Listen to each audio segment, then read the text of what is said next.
Noong 1994, ikinasal ang isang 26 years old na modelo na si Anna Nicole Smith kay J. Howard Marshall, isang 89 years old na bilyonaryong oil tycoon. Naging kontrobersyal agad ang kanilang kasal. Sabi ng marami, pera lang ang habol niya, pero iginiit ni Anna na tunay ang pagmamahal niya.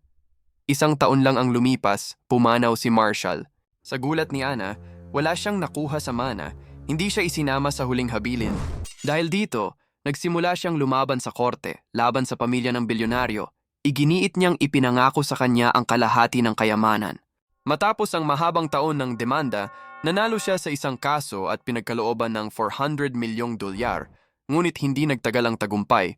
Umabot ang laban hanggang sa US Supreme Court. At noong 2011, binaligtad ang desisyon, sinabing wala siyang karapatan sa pera. At si Anna pumanaw na noong 2007 bago pa malaman ang huling hatol. Paalala na ang paghabol sa kayamanan ay minsan may kapalit na mas mabigat kaysa sa anumang kayang ibigay ng pera.